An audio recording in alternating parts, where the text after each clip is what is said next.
The town above with its Kremlin, whose circumference measures 2 versts, and which resembles that of Moscow, was altogether abandoned. Even the governor did not reside there. But if the town above was like a city of the dead, the town below, at all events, was alive. Michael Strogoff, having crossed the Volga on a bridge of boats, guarded by mounted Cossacks, reached the square where the evening before he had fallen in with the gypsy camp. This was somewhat outside the town, where the fair of Nijni Novgorod was held. In a vast plain rose the temporary palace of the governor general, where by imperial orders that great functionary resided during the whole of the fair, which, thanks to the people who composed it, required an ever watchful surveillance. This plain was now covered with booths symmetrically arranged in such a manner as to leave avenues broad enough to allow the crowd to pass without a crush. Each group of these booths, of all sizes and shapes, formed a separate quarter particularly dedicated to some special branch of commerce. There was the iron quarter, the furrier's quarter, the woolen quarter, the quarter of the wood merchants, the weaver's quarter, the dried fish quarter, etc. Some booths were even built of fancy materials, some of bricks of tea, others of masses of salt meat, that is to say, of samples of the goods which the owners thus announced were there to the purchasers, a singular and somewhat American mode of advertisement.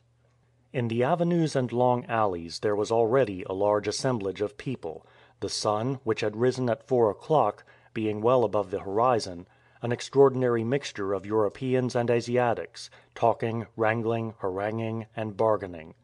Everything which can be bought or sold seemed to be heaped up in this square. Furs, precious stones, silks, cashmere shawls, Turkey carpets, weapons from the Caucasus, gauzes from Smyrna and Ispahan, Tiflis armor, caravan teas, European bronzes, Swiss clocks, velvets and silks from Lyon, English cottons, harness, fruits, vegetables, minerals from the Ural, malachite, lapis lazuli, spices, perfumes, medicinal herbs, wood, tar, rope, horn, pumpkins, watermelons, etc. All the products of India, China, Persia, from the shores of the Caspian and the Black Sea, from America and Europe, were united at this corner of the globe. It is scarcely possible truly to portray the moving mass of human beings surging here and there, the excitement, the confusion, the hubbub. Demonstrative as were the natives and the inferior classes, they were completely outdone by their visitors. There were merchants from Central Asia, who had occupied a year in escorting their merchandise across its vast plains, and who would not again see their shops and counting houses for another year to come. In short, of such importance is this fair of Nijni Novgorod, that the sum total of its transactions amounts yearly to nearly $100 million. On one of the open spaces between the quarters of this temporary city were numbers of mountebanks of every description, gypsies from the mountains telling fortunes to the credulous fools who are ever to be found in such assemblies, Zingaris or Tsiganes, a name which the Russians give to the gypsies who are the descendants of the ancient Copts, singing their wildest melodies and dancing their most original dances, comedians of foreign theaters, acting Shakespeare, adapted to the taste of spectators who crowded to witness them. In the long avenues the bear showmen accompanied their four-footed dancers, menageries resounded with the hoarse cries of animals under the influence of the stinging whip or red-hot irons of the tamer; and besides all these numberless performers, in the middle of the central square, surrounded by a circle 4 deep of enthusiastic amateurs, was a band of mariners of the Volga, sitting on the ground, as on the deck of their vessel, imitating the action of rowing, guided by the stick of the master of the orchestra, the veritable helmsman of this imaginary vessel, a whimsical and pleasing custom. Suddenly, according to a time-honored observance in the fair of Nijni Novgorod, above the heads of the vast concourse a flock of birds was allowed to escape from the cages in which they had been brought to the spot.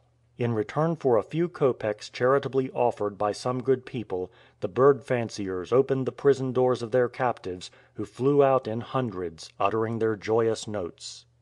It should be mentioned that England and France, at all events, were this year represented at the great fair of Nijni Novgorod by 2 of the most distinguished products of modern civilization, Messrs. Harry Blount and Alcide Jolivet. Jolivet, an optimist by nature, found everything agreeable, and as by chance both lodging and food were to his taste, he jotted down in his book some memoranda particularly favourable to the town of Nijni Novgorod. Blount, on the contrary, having in vain hunted for a supper, had been obliged to find a resting place in the open air. He therefore looked at it all from another point of view, and was preparing an article of the most withering character against a town in which the landlords of the inns refused to receive travellers who only begged leave to be flayed, morally and physically. Michael Strogoff, one hand in his pocket, the other holding his cherry-stemmed pipe, appeared the most indifferent and least impatient of men, yet, from a certain contraction of his eyebrows every now and then, a careful observer would have seen that he was burning to be off. For 2 hours he kept walking about the streets, only to find himself invariably at the fair again.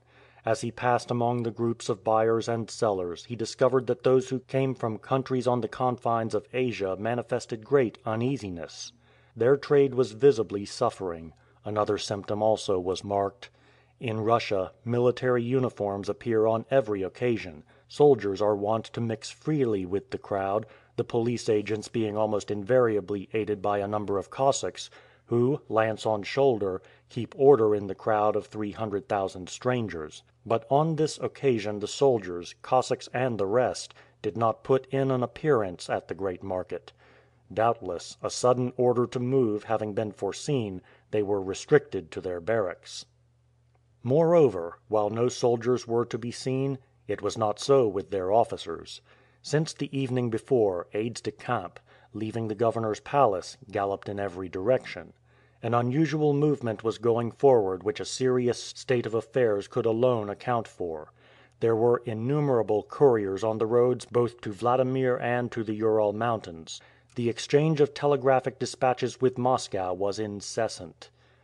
Michael Strogoff found himself in the central square when the report spread that the head of police had been summoned by a courier to the palace of the governor general. An important dispatch from Moscow, it was said, was the cause of it. "The fair is to be closed," said one. "The regiment of Nijni Novgorod has received the rout," declared another. "They say that the Tartars menace Tomsk." "Here is the head of police!" was shouted on every side. A loud clapping of hands was suddenly raised, which subsided by degrees, and finally was succeeded by absolute silence. The head of police arrived in the middle of the central square, and it was seen by all that he held in his hand a dispatch. Then, in a loud voice, he read the following announcements: "By order of the governor of Nijni Novgorod, first, all Russian subjects are forbidden to quit the province upon any pretext whatsoever. Second, all strangers of Asiatic origin are commanded to leave the province within 24 hours." End of Book 1, Chapter 5.